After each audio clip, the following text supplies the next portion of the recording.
நமஸ்காரம்.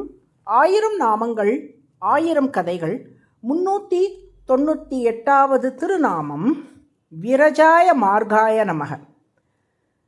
பஞ்சவட்டி பர்ணசாலையில் சீதையை காணாமல் தேடிக்கொண்டு வந்த ராமனும் லக்ஷ்மணும் வழியில் ஒரு கழுகு இரத்த வெள்ளத்தில் கிடப்பதை கண்டார்கள்.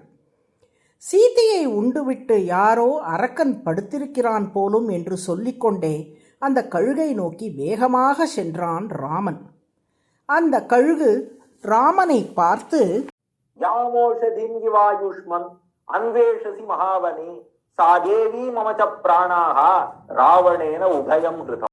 இந்த ஸ்லோகம் வால்மீகி ராமாயணம் ஆரண்ய காண்டம் 68வது சர்க்கம் 30வது ஸ்லோகத்தில் வருகிறது. ராமா, நீ நீண்ட ஆயுளோடு நலமுடன் வாழ வேண்டும். நீ இக்கட்டில் எந்த சீதையை தேடிக்கொண்டு வருகிறாயோ அந்த சீதையையும் எனது உயிரையும் ராவணன் கொண்டு சென்று விட்டான் என்று சொன்னது. அருகில் சென்று பார்த்தபோது இரத்த வெள்ளத்தில் கிடக்கும் அக்கழுகு ஜட்டாயு என்பதை ராமனும் லக்ஷ்மணனும் உணர்ந்து கொண்டார்கள். மேலும் ஜட்டாயு ராமனை பார்த்து, ராமா, சீதையை அபகரித்து சென்ற ராவணனை தடுத்து அவனோடு போரிட்டேன்.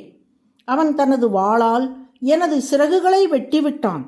தன்னை அபகரித்து சென்றவன் ராவணன் என்பதை உனக்கு எப்படியாவது தெரிவிக்க வேண்டும் என்று சீதை கெஞ்சினாள். எனவே அந்த செய்தியை உன்னிடம் சொல்வதற்காகவே உயிரை வைத்துக்கொண்டு காத்திருந்தேன் என்று சொன்னார். ராமனின் கண்கள் குளமாயின. நெஞ்சில் துன்ப சுமை ஏறியது. ஜட்டாயு மேல் விழுந்தான் ராமன்.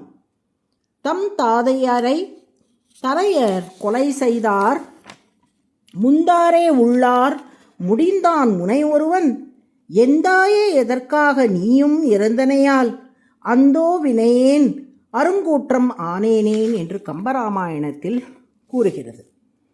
இது நாட்டில் ஒரு தந்தை என்னை பிரிந்த துயரால் இறந்து விட்டார். காட்டில் ஒரு தந்தை எனக்கு உதவி செய்ய போய் இறக்கப் போகிறாரே. நாட்டில் ஒரு தந்தையும் காட்டில் ஒரு தந்தையும் மரணமடைய இந்த மகன் காரணமாகிவிட்டேனே என்று புலம்பினான் ராமன். ஜட்டாயு, ராமா, நீ துயரத்தையும் கோபத்தையும் விட்டு அடுத்து நடக்க வேண்டியதை பார்.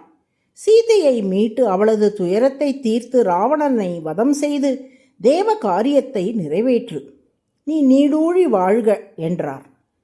ராமன், ராவணன் சீதையோடு எங்கே போனான் என்று கேட்டான். மிகுந்த தளர்ச்சியால் அந்த கேள்விக்கு பதில் சொல்ல முடியாமல் வருந்தினார் ஜட்டாயு. அந்த வருத்தத்தோடேயே ஜட்டாயுவின் உயிர் பிரிந்தது. அப்போது ராமன் ஜட்டாயுவை பார்த்து, யாகதிர் யஜ்ஞசீலானாம் ஆஹிதாக்னேஷ்ச யாகதிஹி அபராவர்த்தினாம் யாச்ச பூமி பிரதாயினாம் மயாத்வம் சமனஜ்ஞாதஹ லச்சலோகான் அனுத்தமான் கிருத்ரராஜ மகாசத்வம் சம்ஸ்கிருதச்ச மயாவ்ரஜ.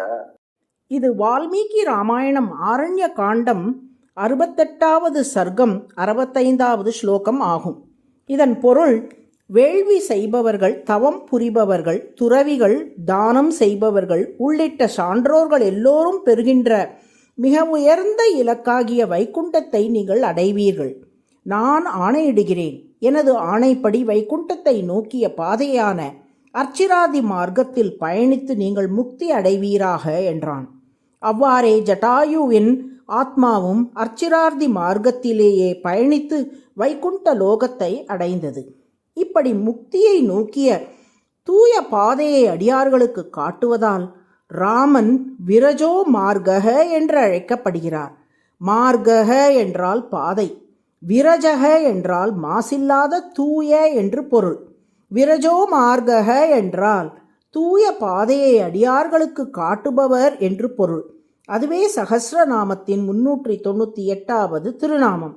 விரஜோ மார்காய நமக என தினமும் சொல்லி வரும் அன்பர்களுக்கு மிக சிறந்த பாதையை ஸ்ரீராமன் காட்டி அருளுவார்.